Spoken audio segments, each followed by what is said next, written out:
They can be in this at any moment. They just gotta up their mental game, let their talent speak. Amazing placement. What a shot. That was a Yahtzee overhead. Aspect of mental toughness here that's just so different. I like the body language of all four players. Oh, look at that shot! Great hands from Kiro.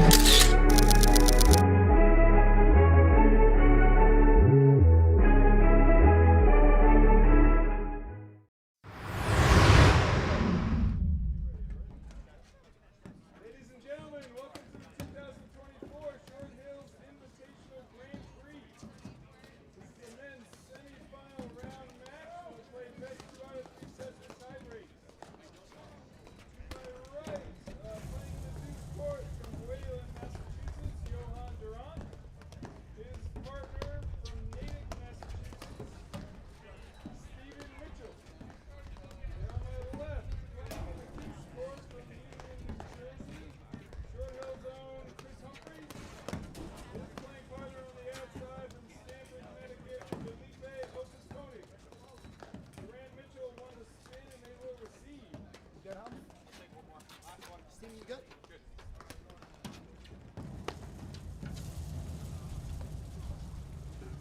You want to use these? Whatever you want. Pick whatever you think is the better one.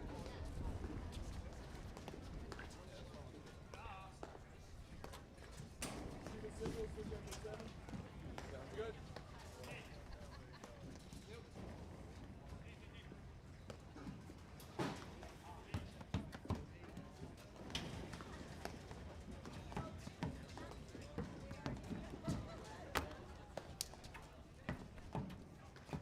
Close. We're in the red this morning. What? Close. I wanted with blue, but it's long. Yeah, I got the light blue. Like this. The last tournament, that was all I wore, so I gotta mix it up. You don't want to turn into Rams.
and being able to hit drop volleys and stuff you just like he did there. Right, and I also, again, another part of this match, I think, for Osses-Konig and Humphreys is that when they're at the net, they've got to try to limit the number of opportunities that they give to Randt and Mitchell from the baseline for big swings, I think. Yeah, for sure. And you just saw the previous point where Randt hit that drive down the line. I mean, he holds it so long. That's what I love Osses-Konig doing. That exact right there. I think even if Humphreys hits more overheads as a lefty and is playing Randt more than Stephen Mitchell, it puts him in a position where they're at their strength. I mean, we've already seen in the first game here 2 drop volleys. Right. And to your, I also agree with Humphreys hitting more of the overheads when they are at the net. He does give you a lot of different looks, a lot of different variations. He changes spins well. He changes speeds well. So I think Humphreys hitting the overheads could keep Mitchell and Randt a little bit, on their heels maybe. And that will give Osses-Konig the opportunity, like we saw in this game, to hit some drop shots when it's there. Yeah, and that's why I love the combination of Humphreys and Osses-Konig, because Osses-Konig is always out of the way when Chris Humphreys is swinging big with that lefty overhead, but he's always there really when Humphreys needs him to volley. And he's just very rangy for his size.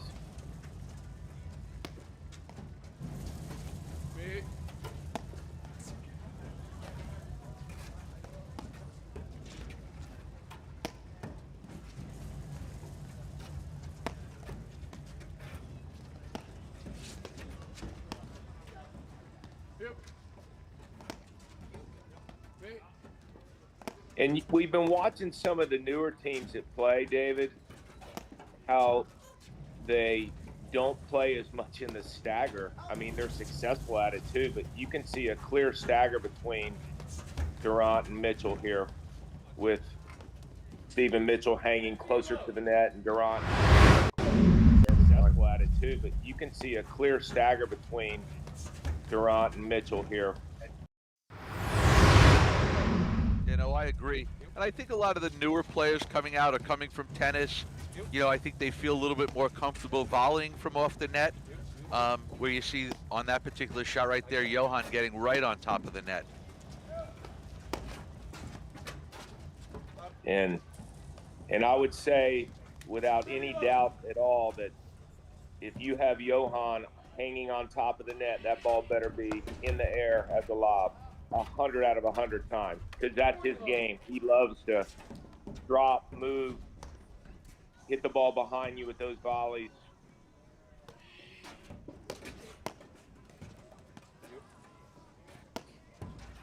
And also his anticipation of knowing when the drive is coming, that he gets on top of the net so quickly.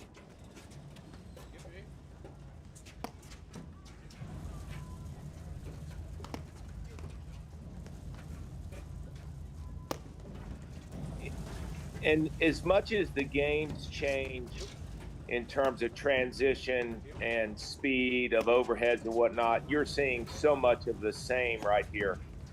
Soft hit overheads into the screen. There's not really been any transition at all. When I say transition, just moving up and back. Osses-Konig is probably the one on the court that loves to do that. He relies on some movement, but the overheads are keeping him pushed back there.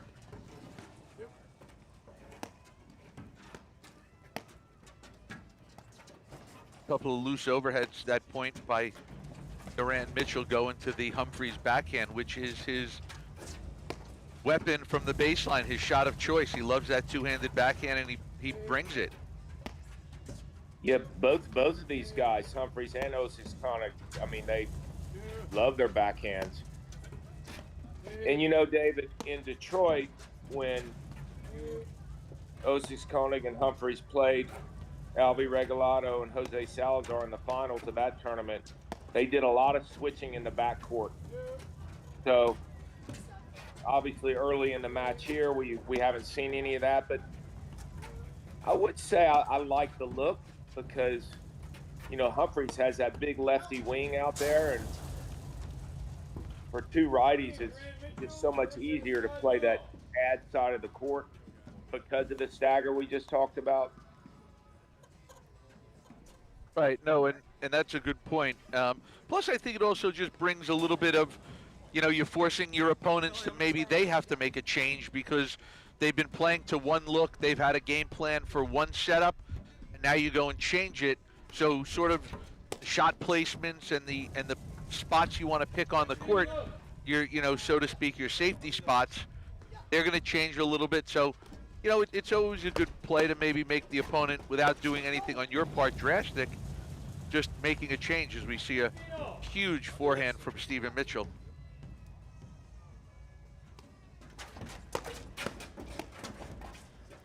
That is one heck of a volley there. He made that look easy. It's not. Yeah, you know, some of the reasons players switch in the backcourt, and I don't think it's something at the club level that we focus on enough, because sometimes people get stuck saying, this is my side, that's the side I want to play. But the fact of the matter is, if you're in a bad matchup and you're not getting the offensive looks or creating the patterns that you want from the baseline, you've got to have the ability to switch sides of the court. Right. It's going to be a long ride. It's going to be a long ride back and forth for that match. Right. And I like when Osses-Konig goes to Stephen Mitchell, he is getting the ball to the side wire. 30-all.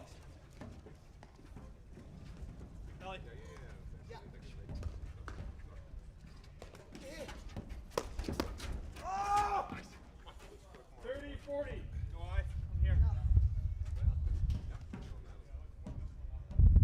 All right, so we have a break point coming up. Durant Mitchell, they lead the first set 2-1.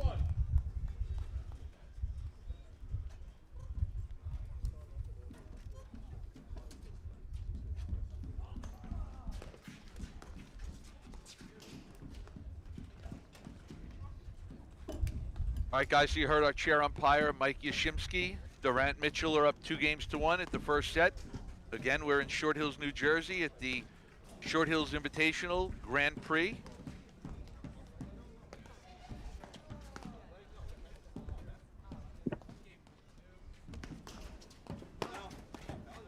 Yeah, I got you, Dave. We're having just a little, there we go.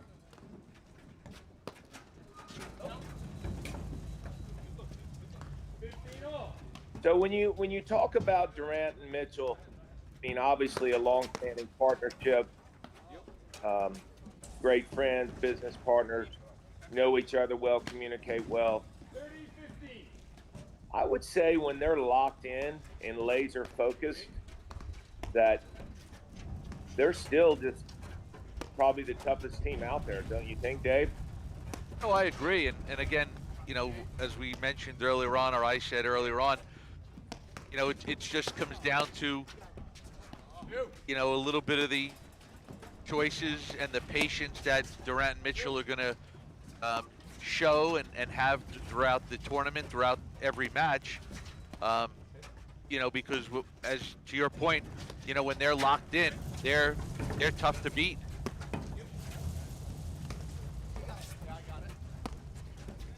And I think part of that is, you know, as we saw in the last game, they hit a bunch of really big forehands. You know, they just overpowered them a little bit in that game with a couple of forehands. We saw the return and the blitz. So, you know, then they can add spin. So they're just tough to play because they can do everything. And notice how well they move together in the backcourt. You see Durant when they're playing Stephen Mitchell. I mean, he's across the center service hash mark right now. You see him moving over there. And that allows Mitchell just to worry about his corner and not anything that comes out of the nick or anything in the middle. So he can do what he basically did right there. I mean, he can just sit and wait for the right shot because he knows Durant's there. And you know what's so, you know, their movement, what's so special about it is, you know, they don't even call the switches. They don't even call the shifts. Like, they just know they're doing it. And I know you and I talked about that shot before we went live. I would love to see Durant use that more, even though Osses-Konig and Humphreys won that point. The fact that that could always be coming is huge. 30-40. Well, I think it's going to put Osses-Konig and Humphreys on their heels a little bit, and there's, you know, again, there's going to be a little bit of that fear factor at the baseline because, you know, you can't really settle in looking for anything because if you're not paying attention, you can wind up, you know, getting in trouble off that hard roller that Randt likes to hit.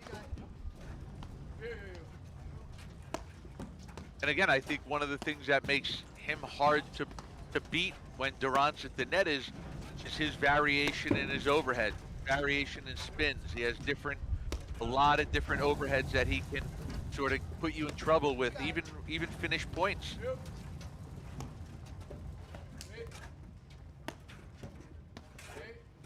Yeah, And I think, go ahead, Guy. I was going to say that the shot that Osses-Konig will sit on is that backhand to his, obviously to his left. See, I like that shot a lot. Around that roller in there, make them scramble a little bit. And it was covered really well by Humphreys. Yeah, Humphreys moving well. But that ball needs to go to the side wire with Osses-Konig. Otherwise, those balls into the screen turn into offensive opportunities because the ball's moving forward. And Right, not we've only seen that, we've seen that a few times so far in this point already, that we've had some transition up and back from both sides. And again, it was more because of a ball towards the nick or more off the back screen, to your point. I think that's a really good look by Osses-Konig, though. That's the one he's looking for.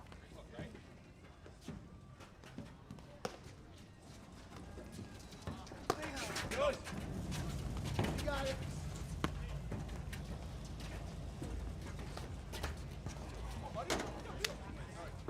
Advantage, Humphreys, Osses-Konig.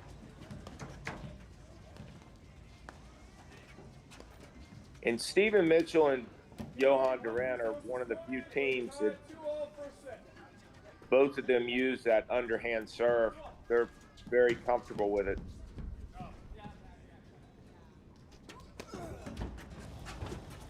I got ya.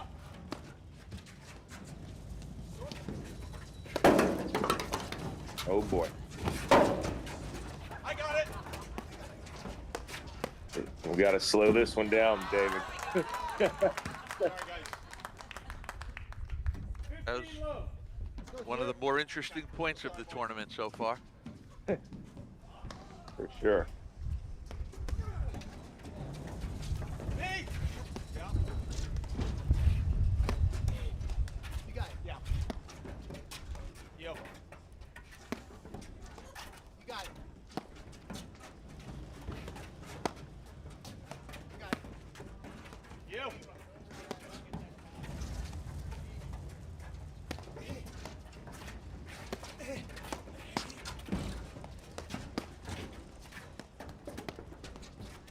Yo.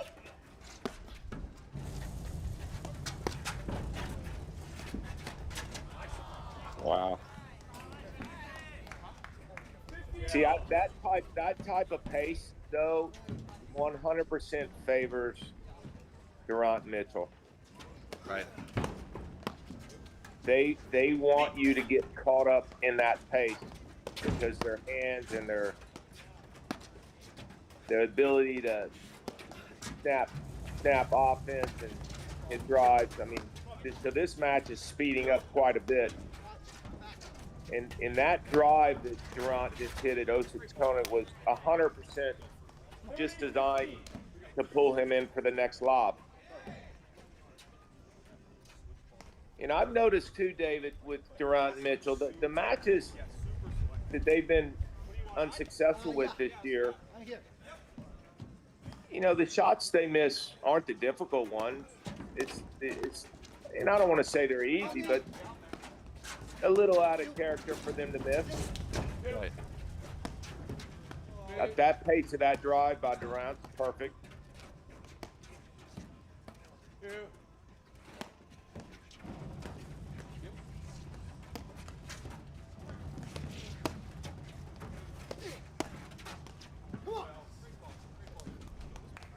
Really well placed drive there by Osses-Konig, catching Stephen Mitchell leaning, reaching for that ball.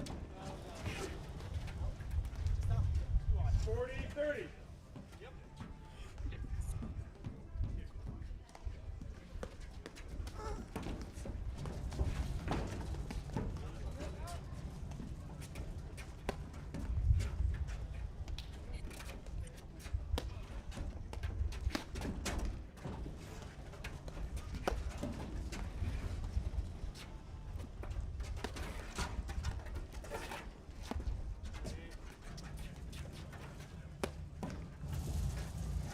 This is probably the first part of the match where you see Durant and Mitchell on different sides.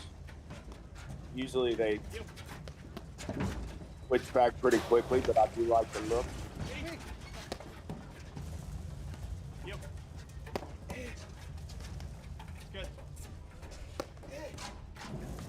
You got it. This is one of the first points that we've seen Mitchell and Durant playing a little bit of defense more than their normal offensive. And there you go, you see Johan Durant blitzing, looking to create speed, pace.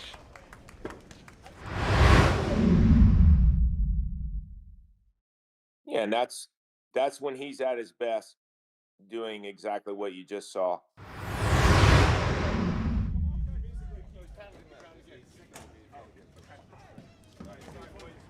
Dave, let me tell you about one of our sponsors.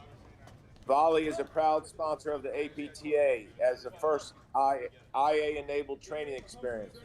Volley modernizes racket sports by delivering the on-demand dynamic system for live play training and better workouts. Volley creates a community to connect pros and players while giving users personalized performance insights to track progress and customize their practice. Ask your pro about a Volley lesson today. For more information, visit getvolley.com.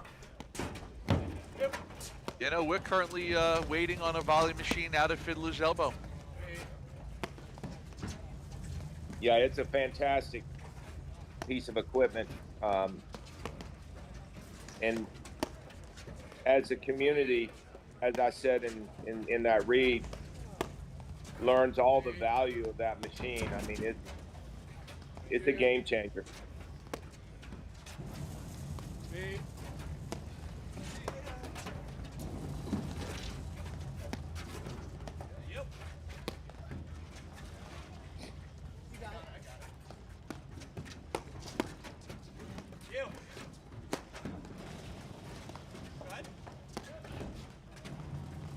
All right, guys, so we're in the first set of one of our two semifinal matches here, and you have Humphreys Osses-Konig leading 3-2. You think Durant Mitchell have to change any strategy, or a little bit unlucky there by Chris Humphreys hitting the ball out of the court, which results in Durant Mitchell getting the point?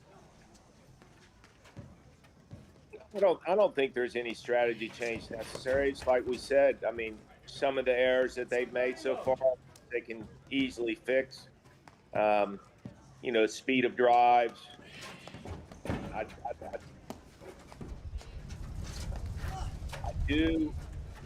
do like Durant hitting more of the overhead just because of the big hammer that he has. You know, which is always there. So, but they're, you know, Durant and Mitchell, they like these type of matches. They like the big time matches. They like the pressure. That's where Johan's tough with that range. I think. See there. I do like that hole. You made Osses-Konig think about it. I think the whole crowd held their breath on that one. Yes. And that's why I like him hitting a few more of the overheads. Stephen Mitchell's overheads is great. There's nothing wrong with it, but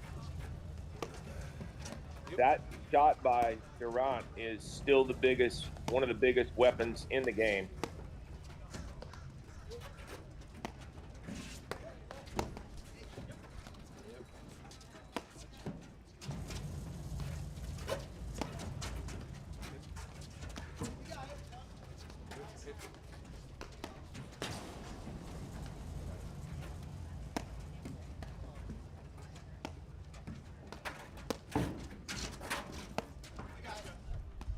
You see there the quickness of Randt at the net.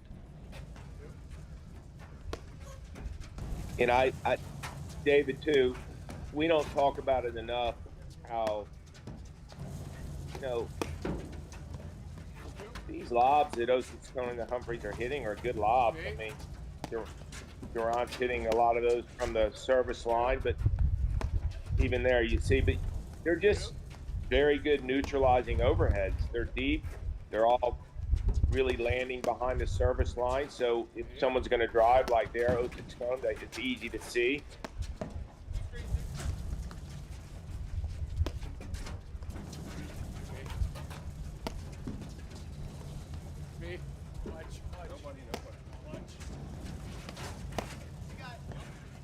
So, Guy, we've seen that shot quite a bit from Randt Mitchell, where they're hitting that ball from, the right side of the court over across Humphreys' two-handed backhand, and they're giving him a lot of swings at that ball.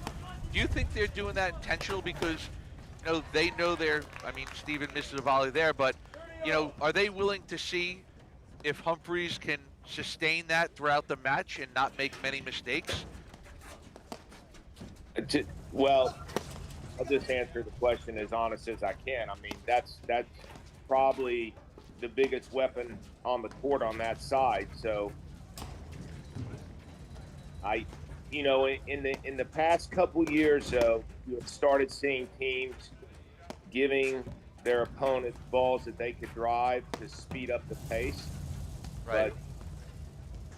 But I would be careful with that shot. You don't want to let Chris Humphreys get into a groove.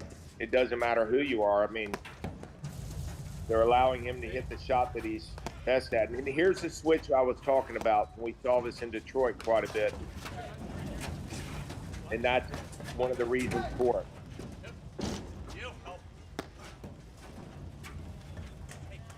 it. And David, going back to your question, too, about them hitting that ball to Humphreys, I mean, when they switch sides like they did there, you see 4 balls later, Osses-Konig gets the look he wants. And not only did he get the look that he wanted, but that was a well-spotted drive. He picked a really good spot, found an opening, and they were able to take over the net and, hit the ball into the nick for a winner.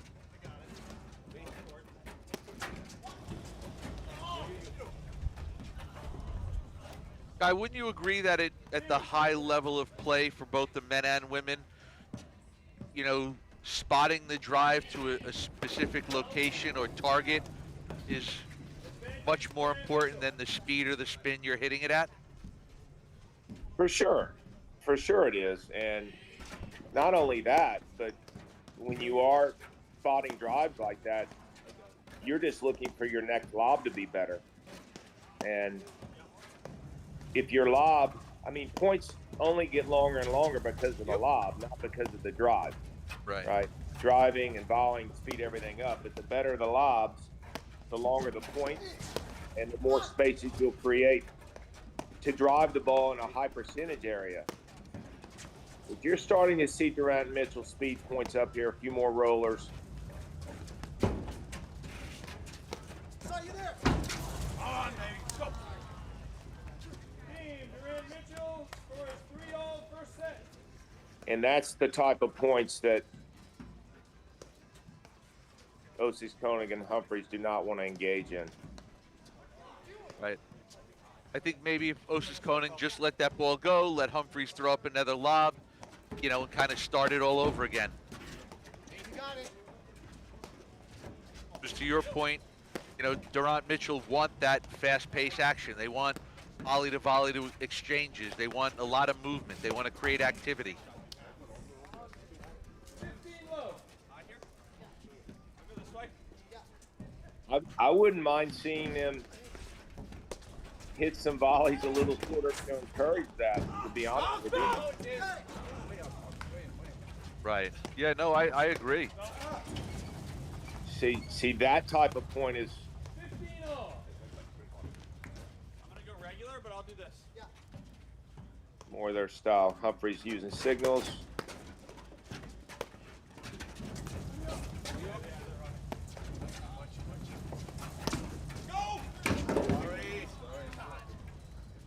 But there you have hanging on the net. Can't drive that ball.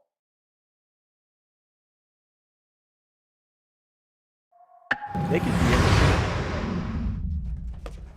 No. Straight lead, Felipe. Regular?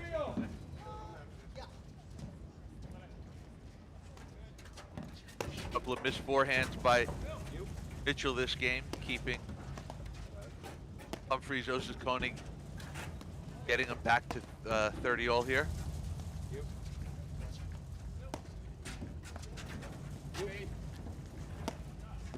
I was just going to say, before that switch, I was going to ask you, who do you like hitting more of the overhead, Randt or Mitchell?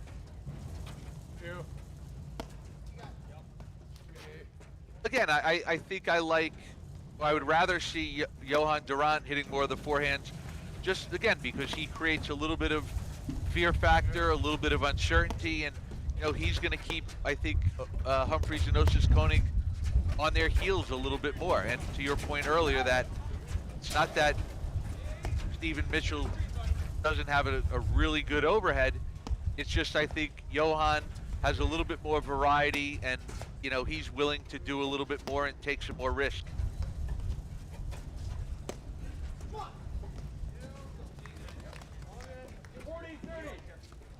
Yeah, and those are the types of mistakes that are just loose mistakes, you know, that, again, can easily be fixed.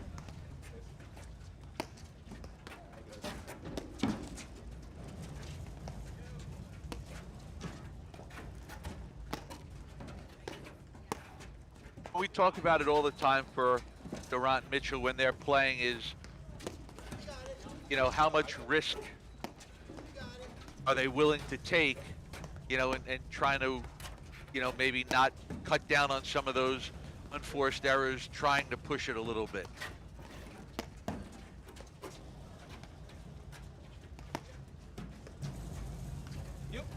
Yeah, and I haven't even really seen them do that yet, this match.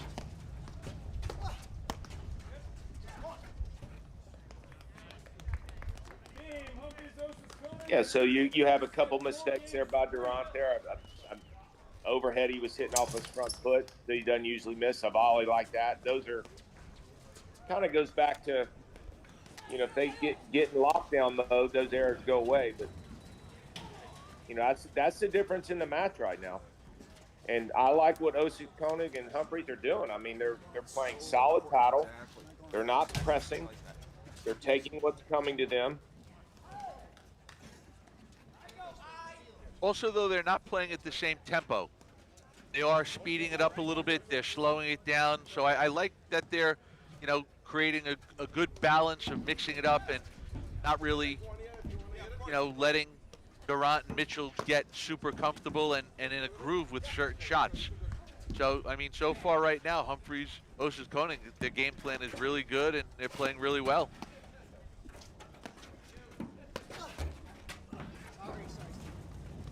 And it helps when you get a leg cord once in a while.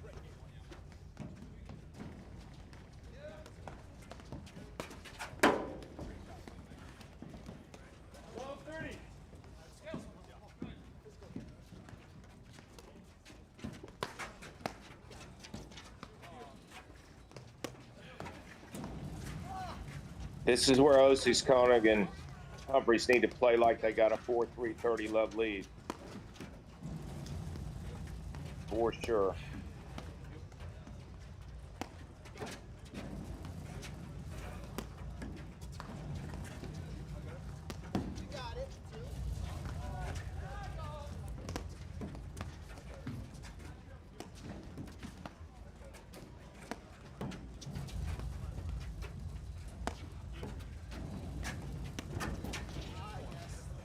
You could see Randt setting up for that too. You see he was stepping forward and just no disguise there. No, and I think, you know, with the half-pace drive off the back screen, I mean, you know, Johann's going to hit a drop shot and win that point 9 out of 10 times.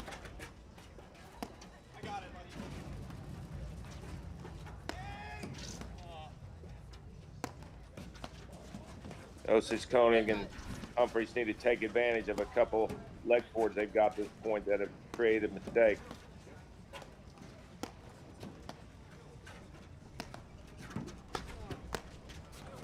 Stephen Mitchell's got to be careful with that overhead he's hitting.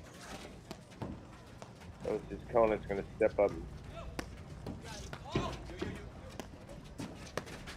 like that.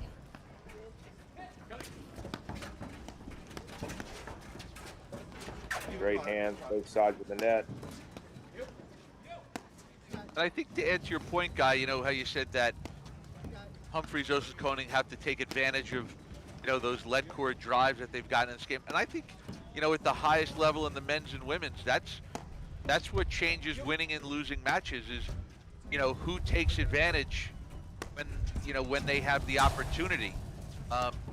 You know, if you get a couple of breaks and, you know, you kind of have to capitalize on those, and those are the teams that are winning, as we see Johann defending around the post shot.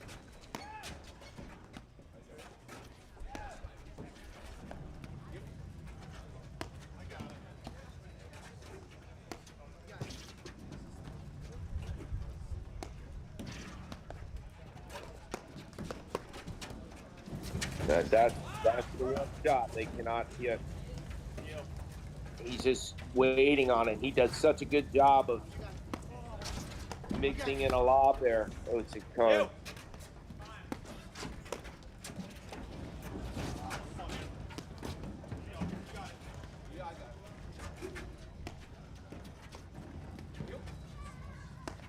Mitchell's forehand is,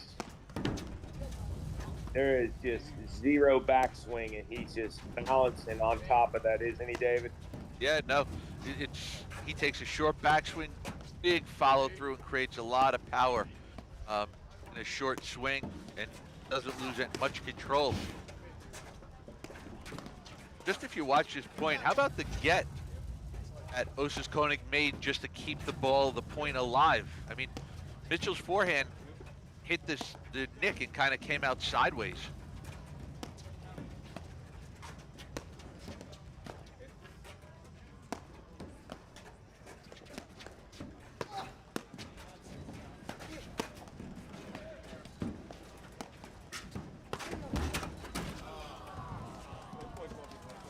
Not gonna get 3 this game, huh? No, third time wasn't a charm. Yeah. All right, 30-40. Randt serving. First set, 4-3 Humphreys. Osses-Konig. You saw in that serve, Randt went to the overhand serve. I'm surprised he doesn't do that more.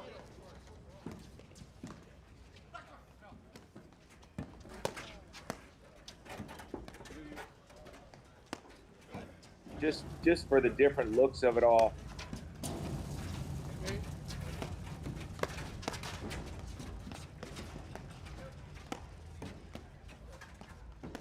Right, just to add variety and to do something different this way, you know, players don't start just sitting and getting a feel for that underhand low roller. Yeah, it's a different mentality when you're serving that sidearm serve, because you're never going to hit a nick. the ball is not going to go to the screen. So it's kind of a different feel. I mean, basically it's a way to get to a point, and the mentality there is to eliminate a drive above the waist, because the ball stays so low because of the topspin. Right.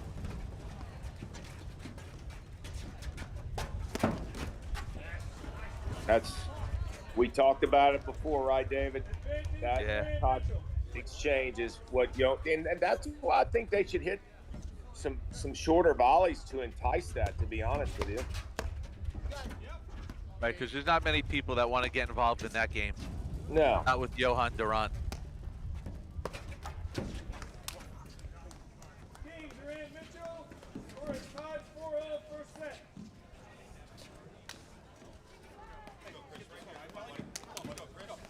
Right, so after 8 games, we're all square here, 4-all. Again, you're watching the semifinals of the men's Short Hills Invitational Grand Prix. Coming to you live from Short Hills, New Jersey.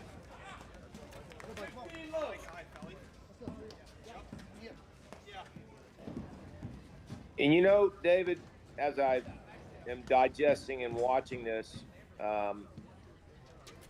develop on both sides of the net, I think the tale of the success of either team is when they've chosen to drive the ball rather than lob it. When they're making bad decisions when to drive, that's when they're having to pay. I agree. Yep. I mean, think about it. Osses-Konig were up 40-15, and then all of a sudden, it's nothing other than Durant's volley that hurt them kind of the rest of that game. Nice job, bro.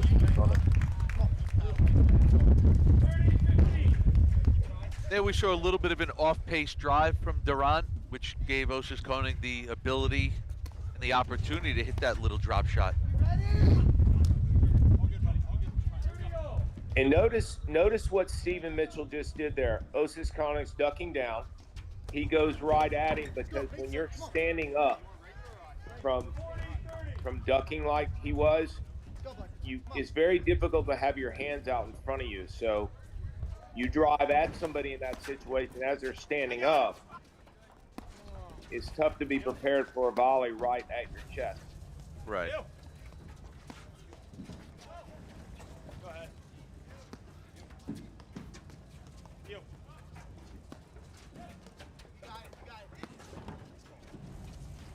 Look how Mitchell and Durant move together in the backcourt. You see Johan Durant across. Yep. See how he's shrinking the middle. Again.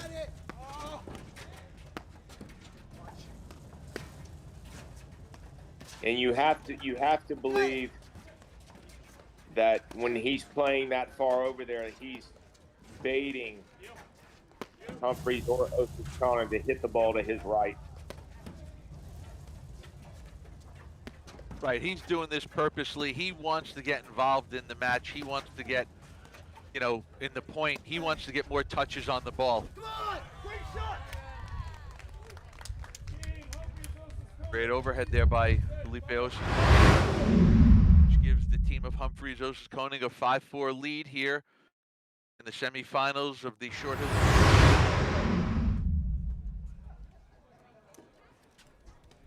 Yeah, Humphreys Osses-Konig doing a very good job of staying the course and just playing solid paddle and taking advantage of some opportunities that come their way, like the net cords and nicks, but that's part of it, right? Yep.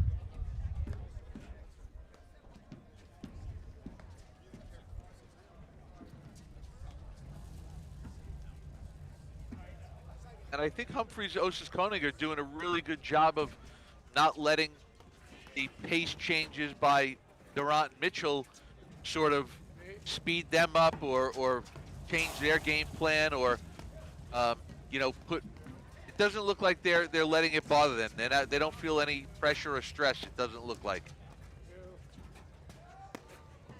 True, and you see an intentional switch in the backcourt from Humphreys. Osses-Konig. 15 low.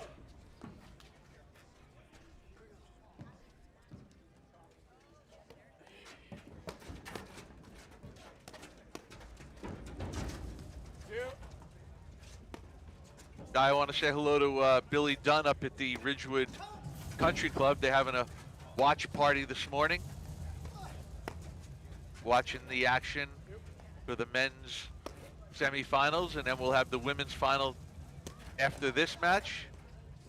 And then the conclusion will be the men's final coming up later today. So a lot of action for the guys up at and ladies up at Ridgewood Country Club to tune in. Yeah, those guys know how to do it up there, don't they? They do. Camp Baru.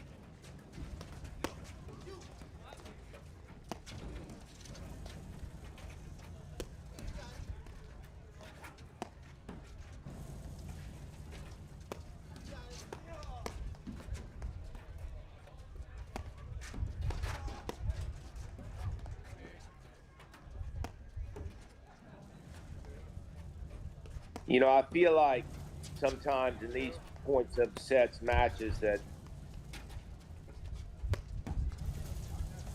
I always feel like Randt can kind of take it over with the tempo if he wants to, in a good way.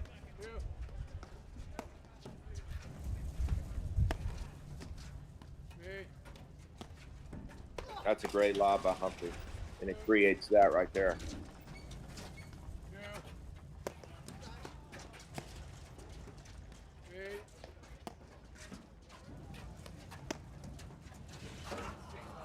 Just like that. So. And I think Humphreys has to drive that ball. You know, I was just about to say that, you know, anticipation play, Randt getting on top of the net like he likes to do.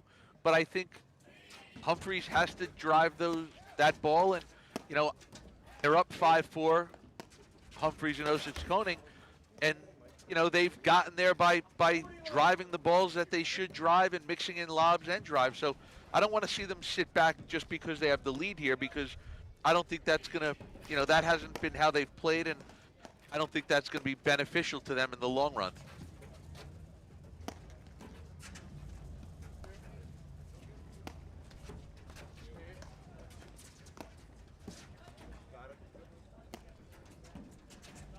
Yeah, they've chosen more or less the right times to drive. It's just, simply put, if you have, well, it doesn't even have to be Randt. Anyone, Osses-Konig's a great example too, hanging on top of the net. That just puts so much pressure to make that drive so good, and we've seen it several times today. It allows the opportunity for drop volleys. Yeah, and even with the warm temperatures, we've seen a couple, you know, quite a few drop volleys.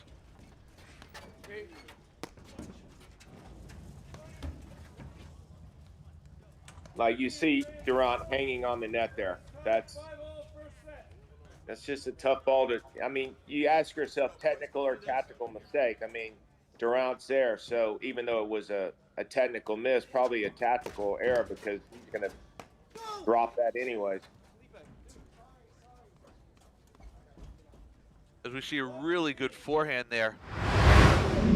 You see how he held it, and he kind of waited for Humphreys and Osses-Konig to move a little bit, and then he really picked a good spot on left hip, which kind of creates an awkward volley. Yeah, the left hip for the lefty and the right hip for the righty. Yeah, you're right. And you talked about that earlier, you know, spotting the drive. I mean, and whether they win the point on that shot or not, I mean, Humphreys is going to have a difficult time directing that volley.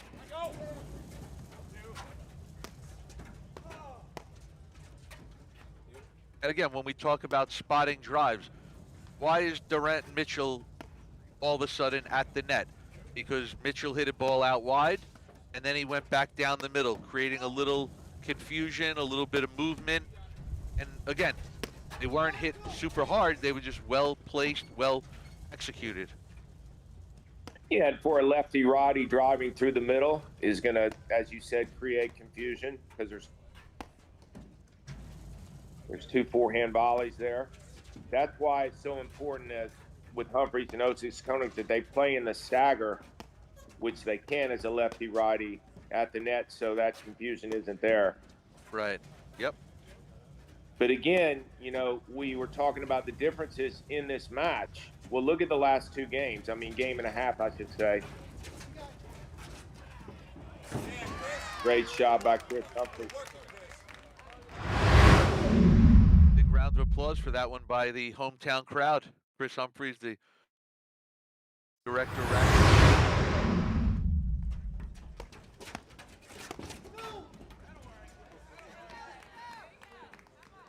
30-15.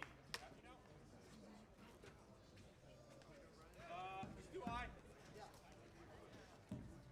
Okay, one of the things I like here, or not even that I like it, but I think it's super important, is that 30-all. Humphreys, Osses-Konig, you know, it's been a close match. They've kept it close. The score has been tight. Like, I don't think you can let Randt Mitchell get ahead. 40-30.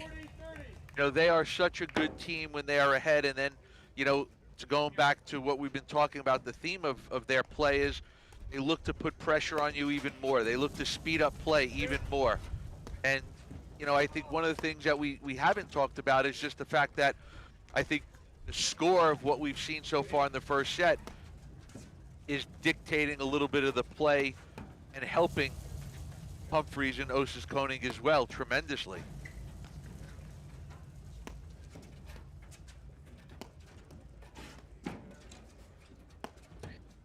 Yeah, it's been a very solid match. I mean, not a lot of big adjustments on either side.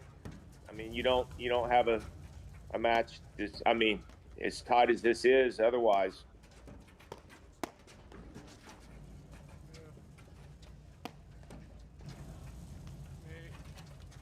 Oh, it's been super, you know, well played. I think, you know, could Humphreys, Osses-Konig have won this set already? Maybe clean up a couple of drives, you know, especially like your point when Randt was on top of the net. You know, could Randt and Mitchell have won this set? Probably, you know, maybe clean up a few of the volleys. And so, no, absolutely. This has been a really well-played match. A lot of great shots so far. And, you know, I think both teams are sort of doing what they want to do.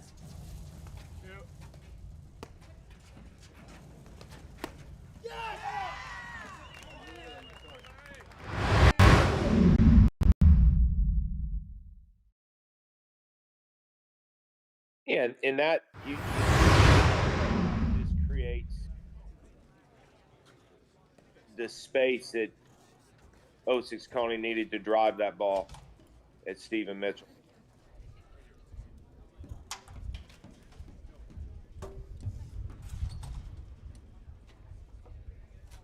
How do you think on that last play, off the screen drive? Do you think Mitchell maybe thought that Randt was going to cut that ball off? I think it's hard because when the ball's that far over, I mean, Randt has to play honest. He has to cover his line. So, you know, you got to look at the cause of it, right? And say, hey, I probably shouldn't have hit that overhead there.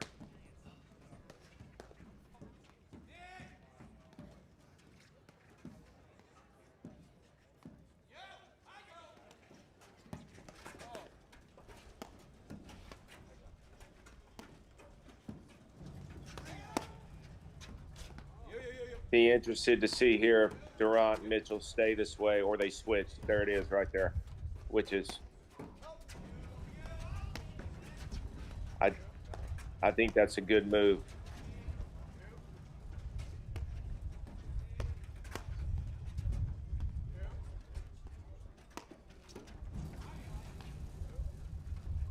Well, again, I just think that the switch allows the team of Randt and Mitchell to keep pressure with Johan Durant hitting the overheads because his ability to change spin, change speed.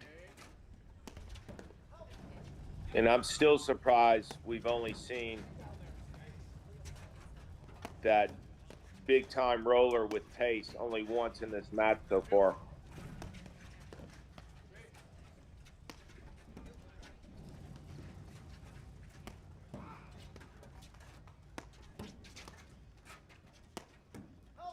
Obviously, that's an easier shot to hit when it's cooler out, which it hasn't been all winter.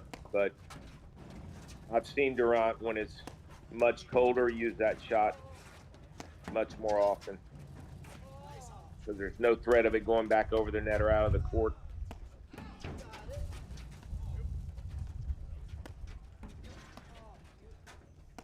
But you know, David, you watch this, and it's how you teach it, right?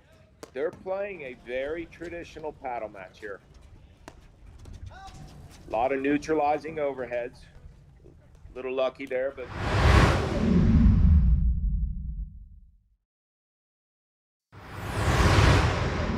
a lot of communication. You know, we talk about this all the time where as much as the game is changing, you know, the foundation of it and the basic principles still stay the same. Yeah, you're seeing complete job descriptions. Even there, you see Stevie Mitchell sliding over to his right to let Durant hit his overhead. And you know, when that lob goes between two righties at the net, down that ad side, it's very black and white when the volley player who's on the right moves off the court. If I wait again, I'm gonna complain to you. So just if I'm waiting for a serve, just go. Okay, because of my speed, right? Yeah. So that's not really what we're playing. All good. So it seems like they're talking about pace in between the return and serve, correct? I think Johan was confirming that they should be playing to the pace of the server. Yeah, and he likes to play quick, which is fine.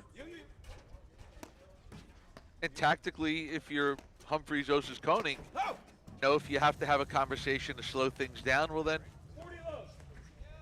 you know, you're going to try to do that to, you know, to be competitive and stay in the match and not maybe throw off their rhythm and tempo a little bit.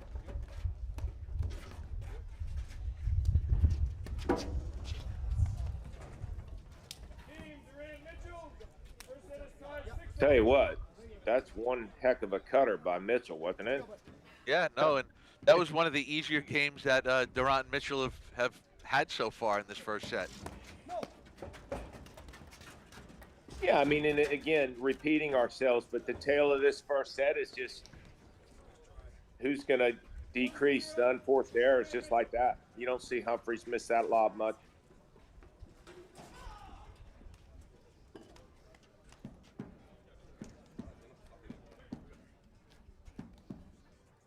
All right, so 1-love, Stephen Mitchell serving. First set tiebreaker. Again, guys, just to reiterate what we talked about earlier, you know, this has been an amazing tournament all weekend long. So it's no surprise that we're here in the first set tiebreaker of one of our men's semifinal matches. You know, tournament director Brian Skinner, his wife Crystal, Derek and Christina Bowen, Jerry and Diane Brown doing an amazing job. The details, putting it together. General manager Glenn at the Short Hills Club, the chef, the staff. I mean, it was, you know, it's a pretty big production, you know, to be doing it for 70 some odd years and to be getting better each year as they do it. Regular? I'll do this.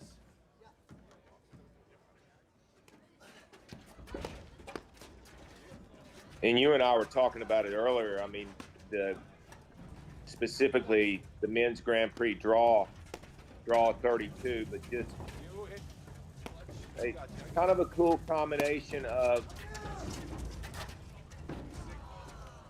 and that's where Durant wants to be, right? Kind of a cool combination, David, of, you know, teams that have been around a long time and some of the newer teams. But I mean, every first round match was,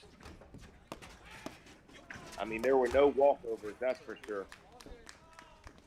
3-2, Humphreys, Osses-Konig. Just to let everyone out there watching know that in the other semifinal match between Frazier, Morgan, McNerney, and Powers, Frazier, Morgan are up 4-1 in the first set. Let that go, man. 4-2,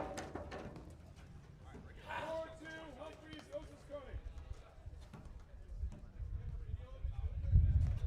So Durant serving at 2-4. I do like that play by Osses-Konig, especially at that time. That's right in his wheelhouse. 4 off. All right, regular's good. Regular's good.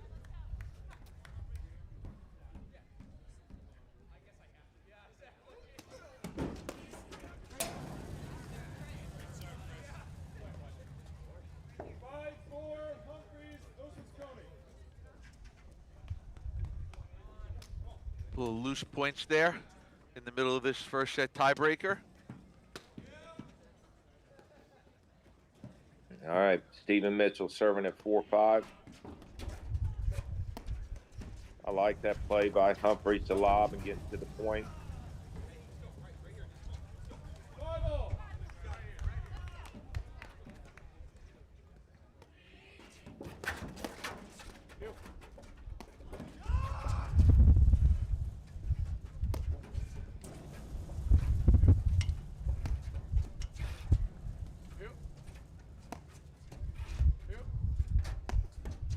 There's that slide over by Mitchell. See how far off the court he is. He's got both of his shoes in the doubles alley. Help me!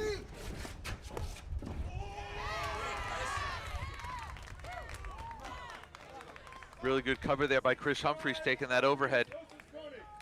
Maybe Stephen Mitchell, if he could do that again, probably would let that ball go through and let Johan Durant play it from the baseline. For sure. Osses-Konig serving with a set point here. You got it. You got it. You got it. I go. You got it. That's what we were talking about earlier too. I like when they switch sides if that ball goes to the side back because that gives him time to shift. Yep. I go. And it pushes Stephen Mitchell, puts his back against the back wire. He can't be offensive with that. If he is, everyone sees it coming. And they have plenty of time to react. I go. I got it.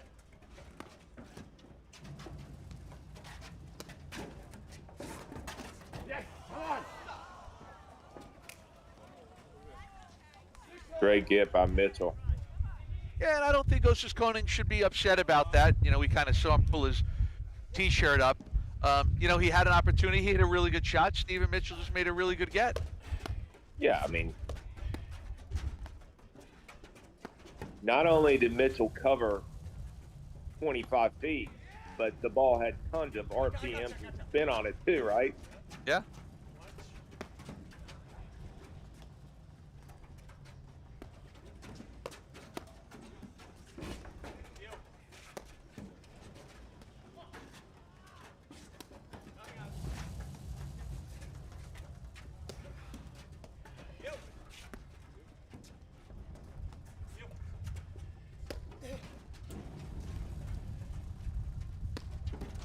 Dave, what do you think about Humphreys and Osses-Konig's overhead scheme in terms of?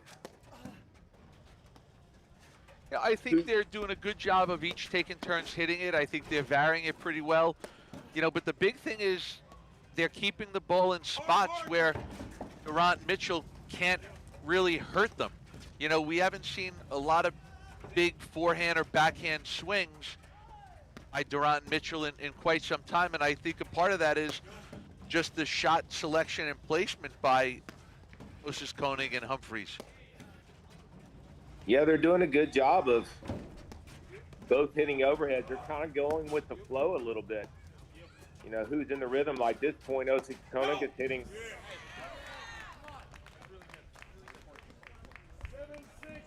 Humphreys, Osses-Konig.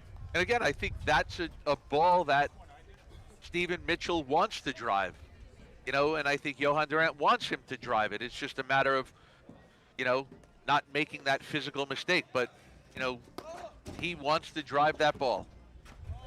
Yeah, that's the ball he's been driving all set. And going back to the conversation, technical or tactical, that's just a technical mistake. 100% the ball to drive. Right. So Humphreys, Osses-Konig now have set point number 2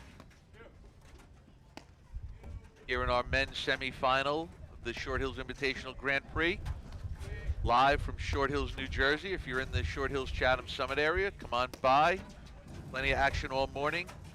We have 2 men's semifinal matches going on now. Women's finals coming up after this, and then we finish up the event with the men's final. 7-0. Good look by Osses-Konig, though. And we said it 30 minutes ago. This set's really just come down to who's executed their drives at the right times or the wrong times. You know what I mean? Yeah. But, you know, the last ball that Mitchell hit where they switched sides, right ball to drive, that's the right ball to drive from Osses-Konig for sure.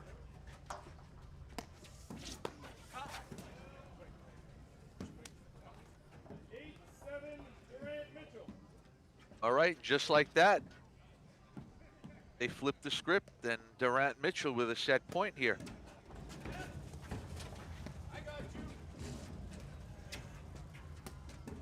Let's see if they stay this way back here on. Wow, nice shot by Humphreys. Wow. By the way, that was set point down. He decided to pull that overhead out. So it's good to see everyone still going for their shots and, you know, not letting the score change their, you know, abilities and mindset.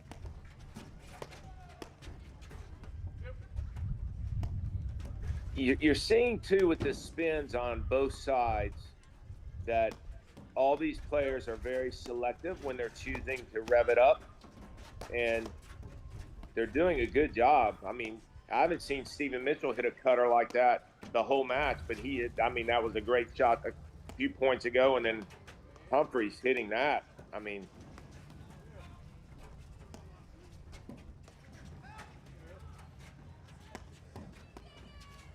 because of, as effective as the spin is, it's a lot more taxing. There we see an unforced error on the overhead by Johan Durant. And again, you know, to our point when we talk about technical or tactical, I think the ability of Chris Humphreys to hit that big backhand drive, that's what forced that mistake from Durant, because he felt like he had to make that shot too good. And we're looking at set point number 3 here for Humphreys, Osses-Konig.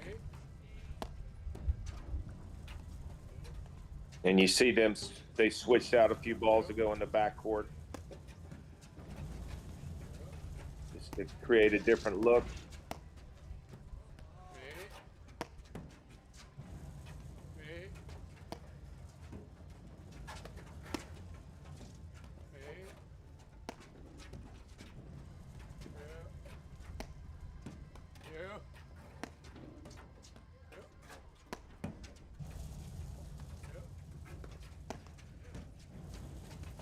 Guy, what do you think?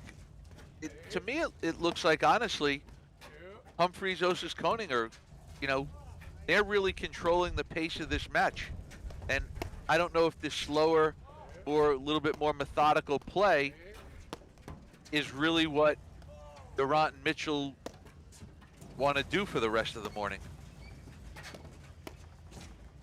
Yeah, over the last couple years, and that's why I referenced it. I think Durant and Mitchell thrive on the transition and letting Johan move more and volley and range but I really believe Durant and Mitchell need to play faster in general. I mean, they're good at this and they can win plenty of matches playing this way, but Humphreys and Osses-Konig can stay out here all day. I mean, we're talking about a set that's lasted over an hour, and there hasn't really been any separation. No one's been up 4-1, 3-love, 5-2. It's been neck and neck.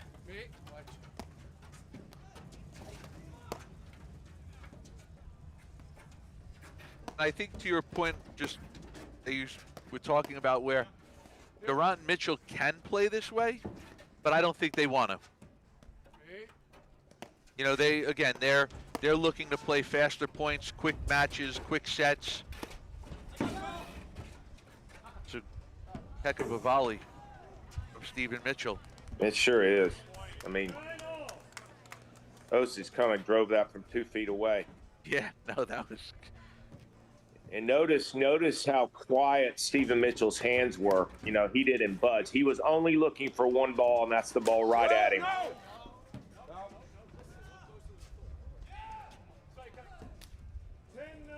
Durant, Mitchell. In that style of play too, David, it just kind of lulls you in. And that's how Durant and Mitchell have been playing as of late.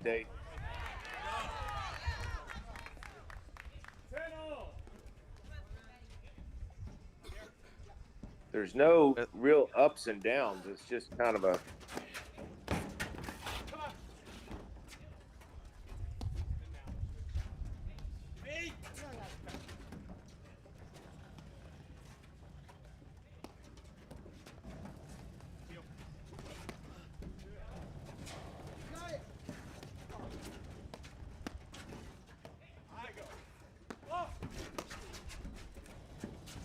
And that lob down the line by Mitchell's with all the intent for what you just saw. He wanted to create the pattern to move the ball over.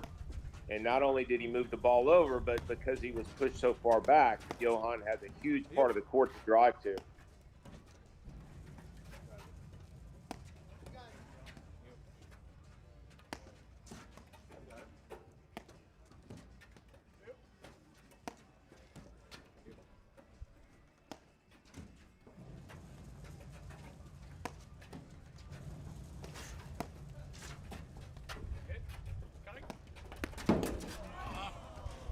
Good move. Great move. That brings us to another set point for Durant.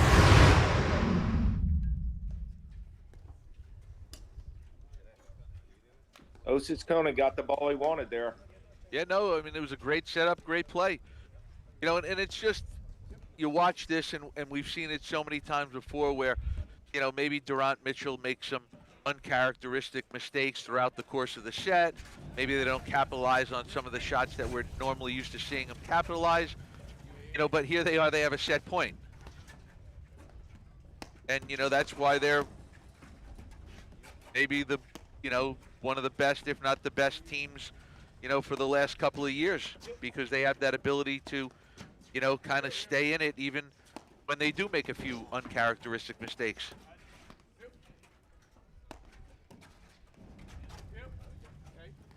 And that's what I think I was trying to digest and say too, the evolution between those guys as partners.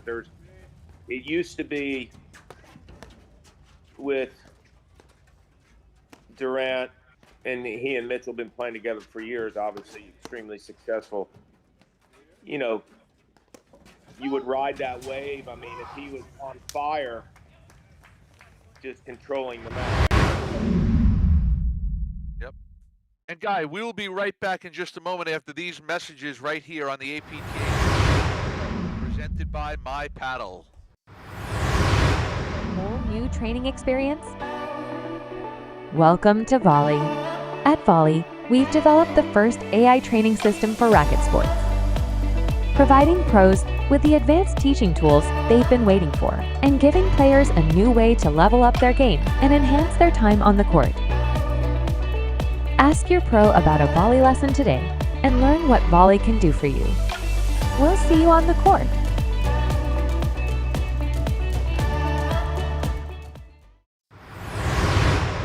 To the APTA Tour, we are live from the Short Hills Club bringing you the 2024 Short Hills Grand Prix. I'm Dave Broderick along with Guy Moore, bringing you Johan Durant and Stephen Mitchell taking on Chris Humphreys and Felipe Osses-Konig. And we just finished our first set with Durant Mitchell winning 7-6. And Guy, what do you think about that first set? I think it's what we were saying, David. I mean, I like the style that both teams are playing. It's just a couple unlucky breaks. When I say breaks, like that, right in that breaker, tiebreaker with Osses-Konig moving in to hit that volley, got the ball he wanted. So it's just, if it keeps playing out the way it is, it's going to come down to who just makes the fewest mistakes. I know that's about as simplistic as it could be, but that's the truth. Oh, and, you hear it a lot where, the match could have went either way. The set could have. This one honestly could have went either way. They both had several set points. And here we have Stephen Mitchell to start serving in set number 2. Yeah, so I guess you could say, hey, whoever plays the biggest points the best, and that's what it's come down here. So who do you think is going to make a bigger change in their game plan here for the second set? I don't think there needs to be a lot of changes from either side. I mean, I always would like to see Durant Mitchell play faster than what I've seen lately, but listen, it's an effective style for them. I just know what the other side looks like.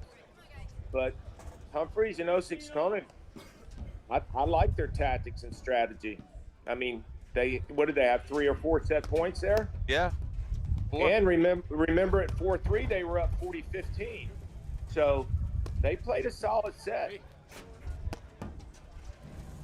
No, I agree with all of that. The only thing if I had to pick one change, I do think that Durant and Mitchell are going to try to speed up play. Yeah, and I like that. You know what it is too, David, and for everyone out there watching, I've just seen what it's like when Durant takes over a match. And I guess that's what I'm always kind of looking for to happen, because he has the ability to do that. Right. Not that other players don't, but and I think that is playing fast, and I think that is moving and volleying and transition, and it is hitting some harder overheads and putting people on notice.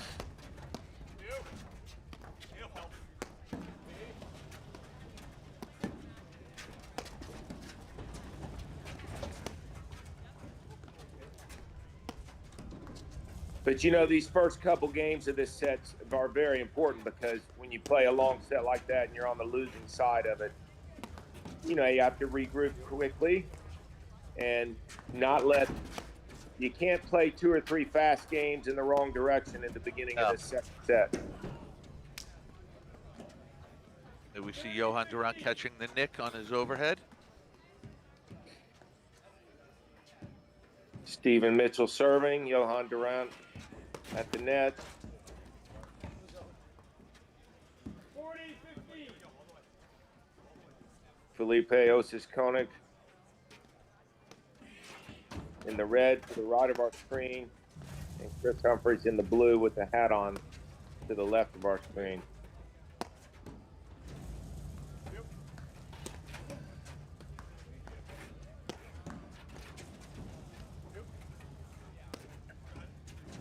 So, David, when you say playing faster, do you think Durant should be hitting more of the overheads or Mitchell? I do. I think Durant should be hitting more, and again, like you said earlier, bringing out that big roller overhead a little bit more.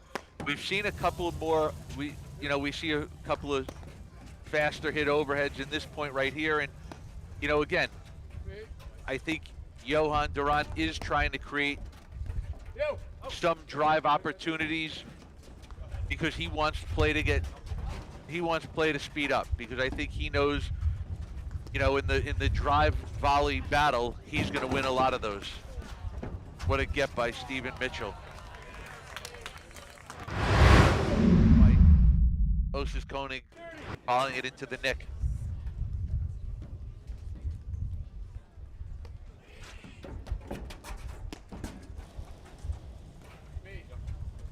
See if Durant and Mitchell switch here or if they stay. Team Durant Mitchell, they lead the second set, 1 game to love. Durant Mitchell won the first, 7-6. And that pace right there, David, favors Durant and Mitchell more than it does Osses-Konig and Humphreys. You know, and I think they just, you know, they didn't do anything, you know, high risk. I think all of their shots basically just made Humphreys, Osses-Konig move a little bit more. They didn't let him really, that game, they didn't let him settle in on the baseline.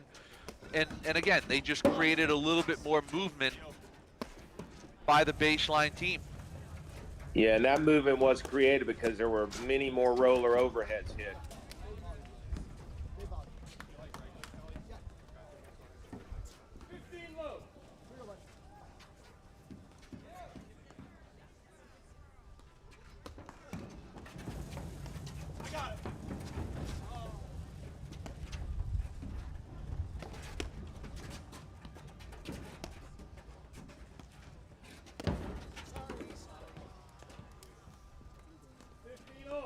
Another really good backhand slash overhead or volley by Stephen Mitchell.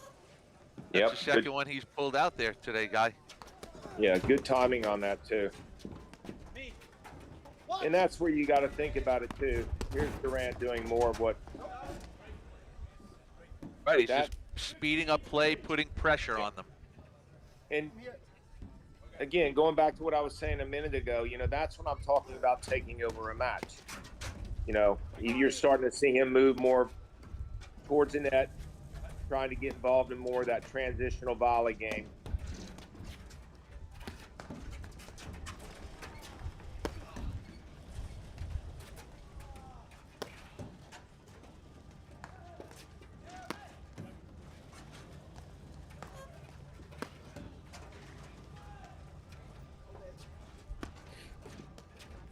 And David, in our other semifinal over there, Graham McNerney and Mark Powers playing against Tyler Frazier and Adam Morgan. Frazier Morgan won the first set 6-1.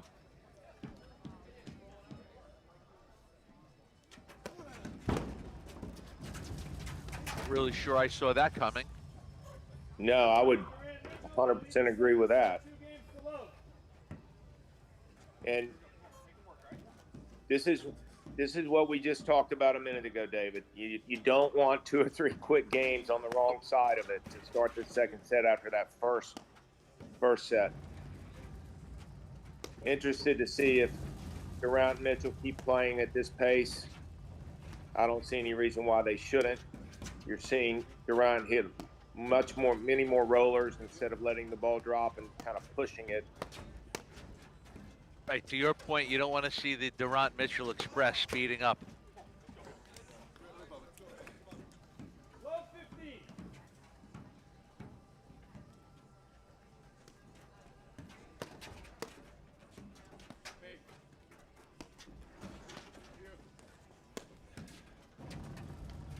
I also think for a lot of, you know, our viewers out there watching, and we talk about Durant Mitchell, you know, speeding up play, and they make some mistakes, or the other team, you know, just hits really good shots. And, you know, I think for them, you know, they were one of the earlier teams to be able to come out and, you know, they were willing to make some mistakes, push play a little bit, because they're one of the teams that can actually win points if, you know, they need to.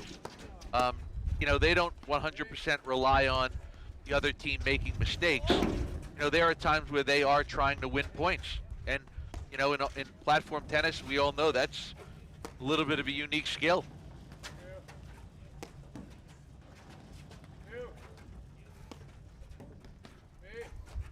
And in the way they do that, which is what we've been talking about, is by speeding it up.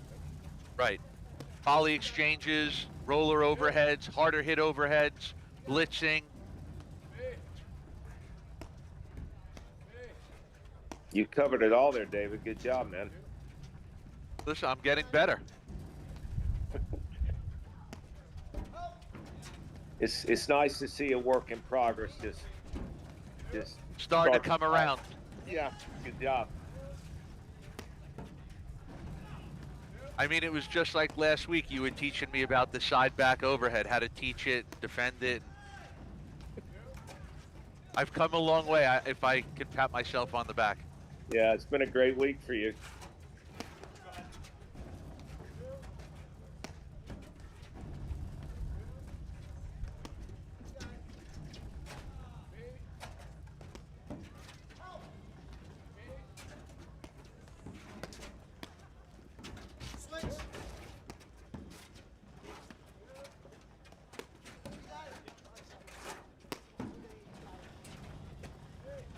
Kind of interesting to watch that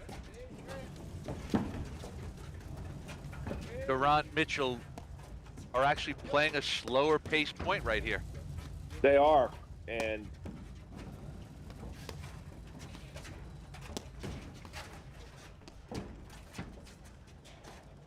I mean, they can play that way, but I like that much better, right? That's why, David. That's two Durant's hit this entire match.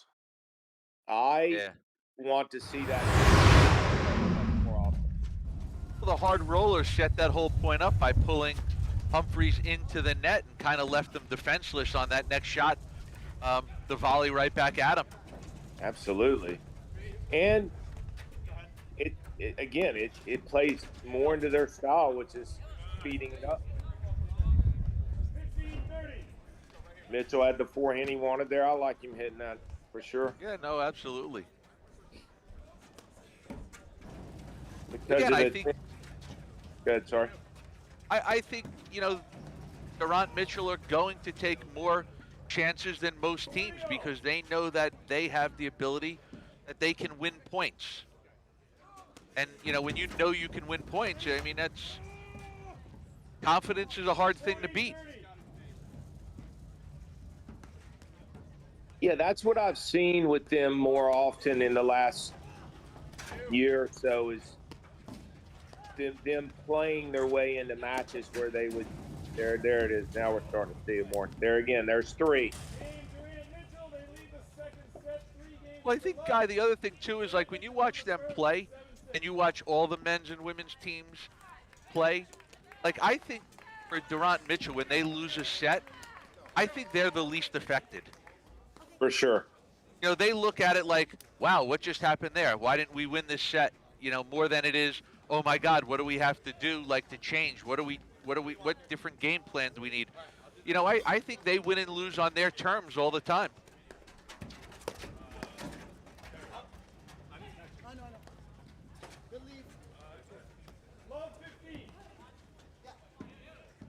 And again, love 3 serving, Osses-Konig. Look we're seeing 2 blitzes, back-to-back blitzes. Yeah. So that's just before you made your last comment. That's what I'm saying is they almost played their way into this stage in the match. I mean, I would have liked to have seen that at the beginning. I just think it's so effective. But the question now is, what do Osses-Konig and Humphreys do to stop this? Right. And again, I think even in this set, I mean, it's love 40, love 3 down. The difference right now is Randt and Mitchell. I mean, they've gotten better. What defines better, though? Again, I think to our point, your point, they're speeding play up. They're blitzing more. They're changing. They're getting better at playing the tempo of play that they want. I concur. This pace of play keeps them engaged and focused way more than the kind of little bit slower, more methodical play. Well, the other thing it does is it lets Durant beat around. I mean, he's Right. getting more touches. He's touching balls on his terms. He's using his, you know, athletic attributes to kind of like, to your point earlier, take over a match.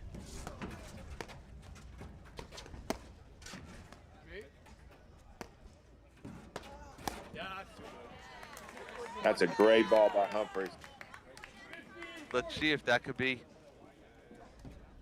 you know, a little bit of a spark that they needed.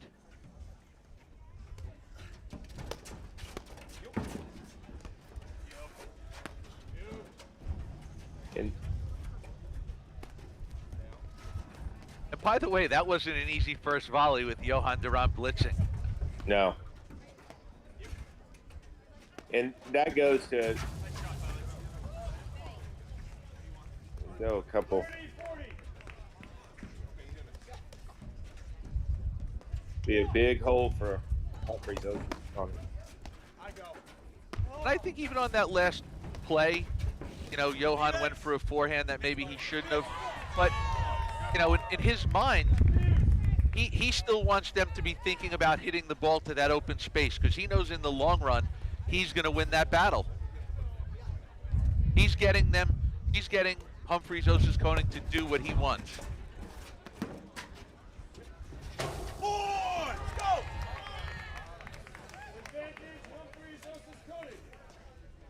Tell you what, 4 great points by Osses-Konig.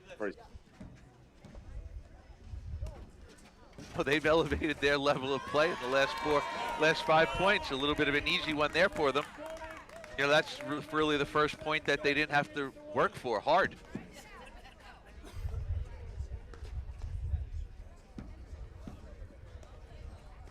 Needless to say, that was a game they had to win. You don't want to go down 4-love. But, you know, those are types of games, David, that can change a match. So, 3-love, 40-love, and lose a game like that. All started with Humphreys' good backhand.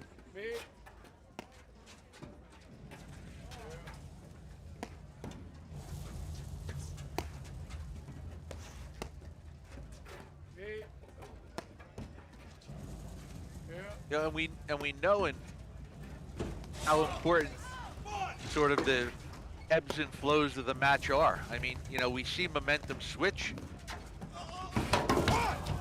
To your point, it can change a match in an instant.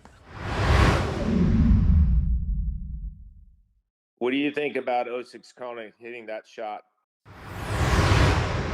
Again, I think maybe if he would have left it for Humphreys to maybe try to throw up a lob, may have been a better play, especially once that ball got back behind them. When that's, we were talking about the range before too, is Osses-Konig moves so well up there. I'd rather him just blast that ball. Yeah, you know, and again, because we talk about when you're moving in, you have to, the off-speed drive is very difficult shot and has to be, you know, used in a perfect moment. Otherwise, you know, you see all these guys able to spin the ball and hit drop shots and really, you know, win points off of that. So yeah, I agree. You know, hitting that ball nice and hard would have been I think maybe a better choice.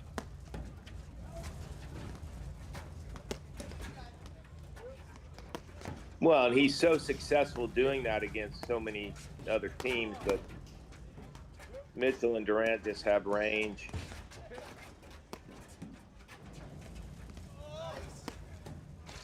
Is the hard roller coming out, David? He had it going there for a little bit. I would love to see more of those.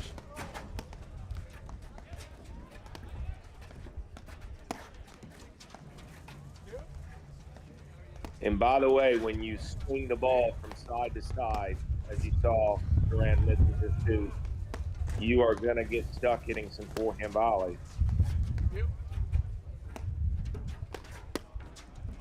And again, I think for most people, really good volley there by Stephen Mitchell.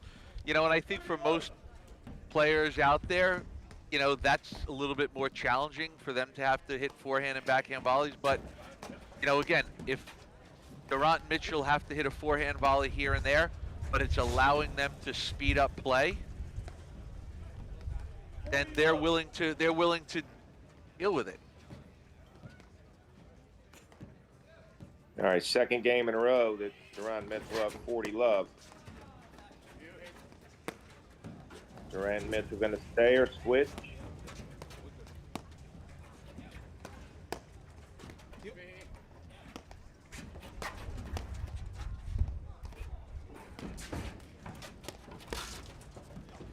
I like that shot. That's the one we were talking about, right? Yeah. No cat and mouse, just crush it. Yeah, that set the tone for the rest of the point there. 40-15. By the way, Stephen Mitchell made an amazing volley to keep that point going. Absolutely.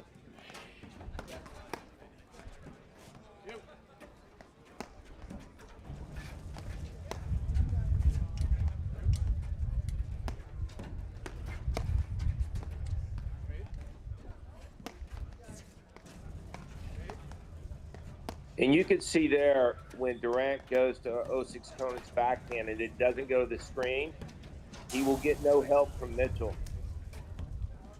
Team Durant Mitchell. They lead the second set 4-1. David, in collaboration with the APTA, Fusion is at the forefront of personalized gear and apparel. Backed by a team of seasoned industry experts, we provide exclusive access to high-end products from top-tier retail brands, all poised for customization with your club logo, team name, or corporate branding.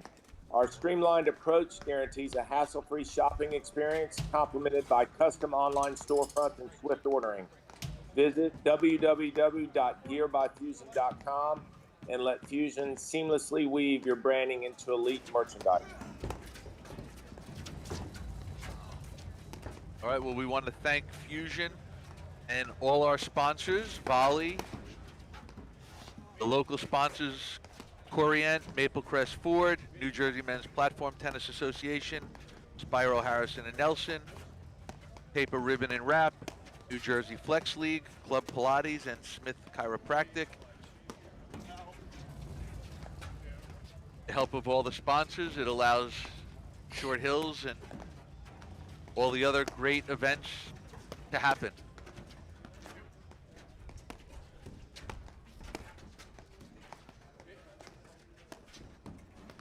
And as you said earlier, I mean, the Short Hills Club has been doing this for so many years, and it honestly does keep getting better and better.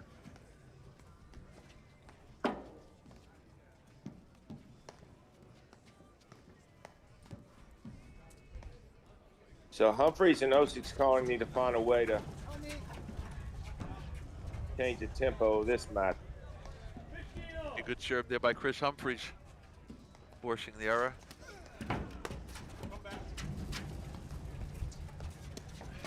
Guy, and just to remind everyone that, you know, when we're changing camera angles a little bit here and there, you see the women warming up in the background for the women's final. That'll be taking place, and you know, that's going to match up. Lynn Burrish and Macy Elliott are taking on the number 2 seeds, Florentina Hanisch and Anna Zabori. Yeah, that's going to be a great match. Those two teams have done a lot of battle lately, and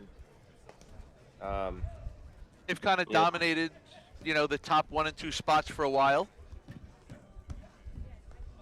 Yeah, they know each other's game well. They know each other's tactics. So. All right, I'm sorry, man. Sorry, Steven. You all right, dude? 30 all. A little bit of an unlucky let cord. Need a minute?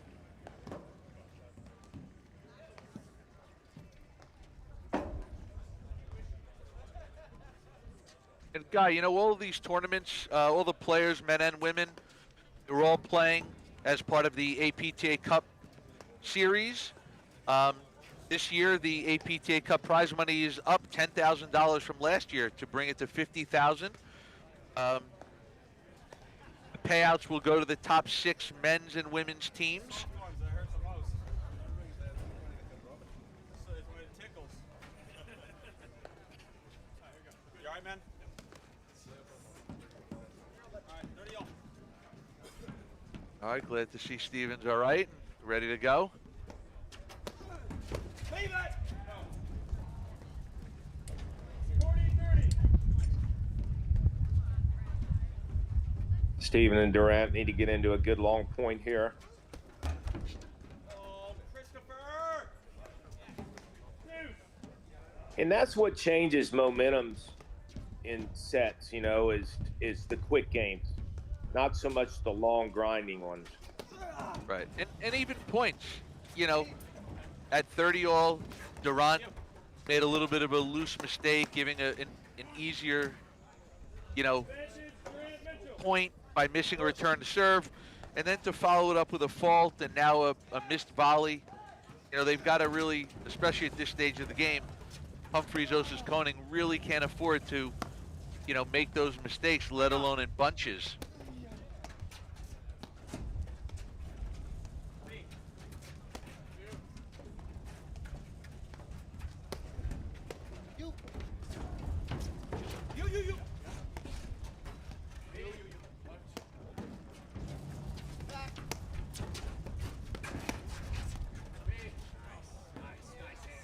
And again, that's the pace of play. Yeah, and I think they got a little caught out of position with both players up sort of in the mid, allowing Durant to get on top of the net and volley it right at his feet.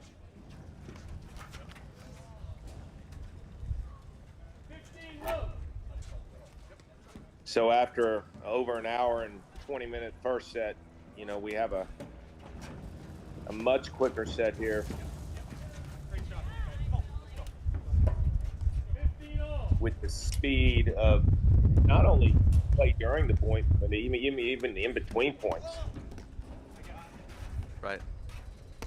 What we did here earlier on, you know, and then maybe even in between sets, I think Durant was a little concerned with, especially when he was serving, that, you know, the match was being played to the speed of the server.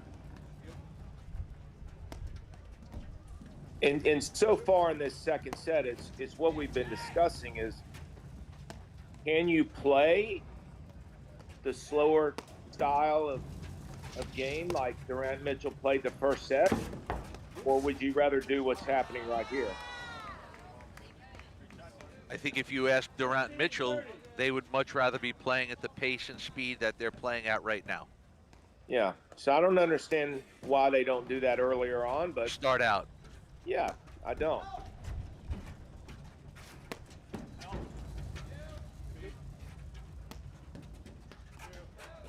And again, I think, you know what, listen, Durant and Mitchell are probably the happiest guys in New Jersey right now that this set is 5-1. You know what? If the set was 3-all, but they were playing at this pace and at this speed, I still think they don't mind that, and they like their choices. They like their chances.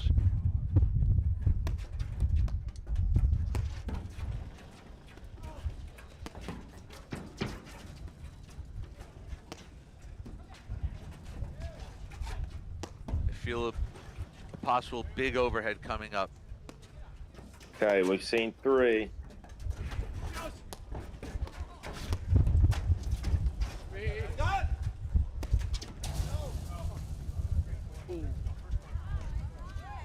That was only a medium-paced one. That was right.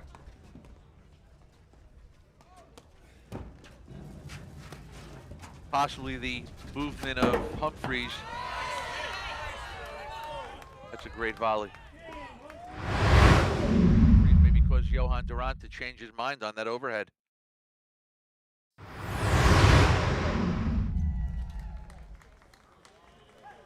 Yeah, I think that big overhead that he has probably just doesn't use it as much because of the temperature. You know, he could easily hit that ball hard enough where it came back over the plane of the net. Right. What do you think about him hitting it harder and aiming at the nick more, as opposed to going after the side screen or the back screen?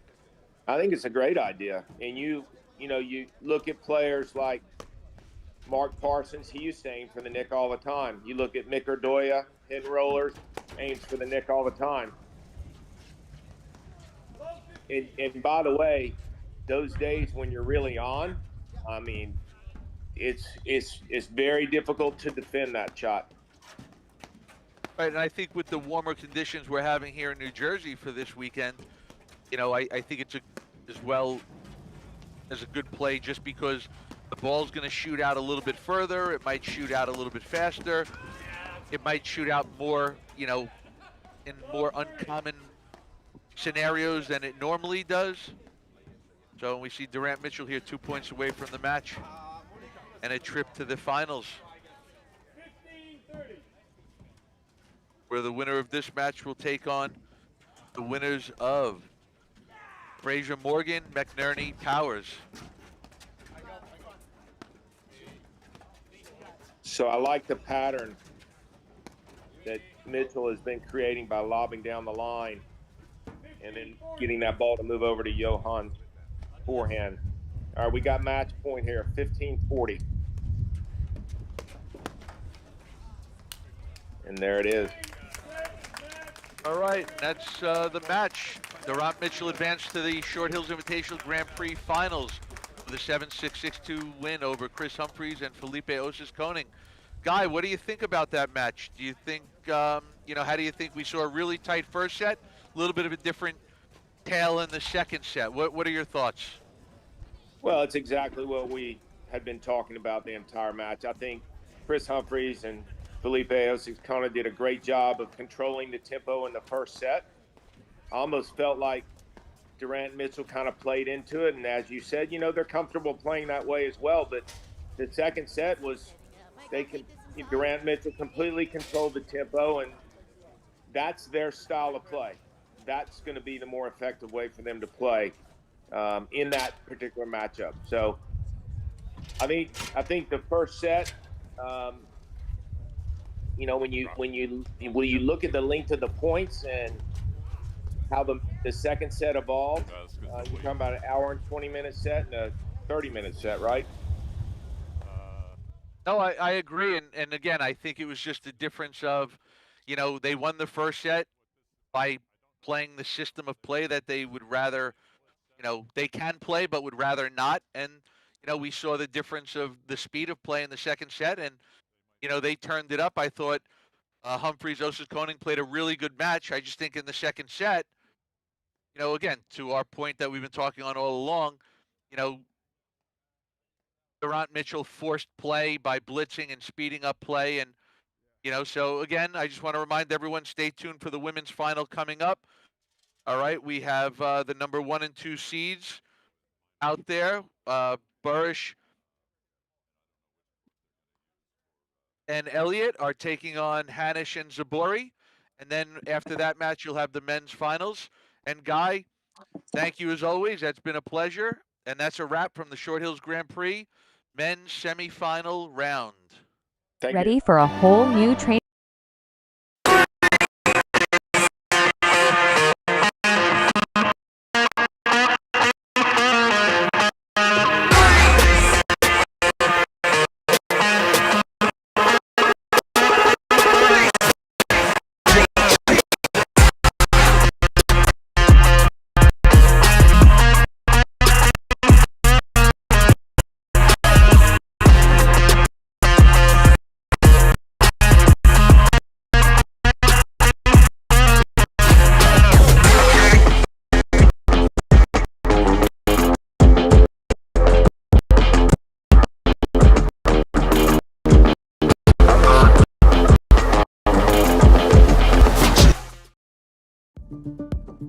At Corient, we believe wealth management begins and ends with you.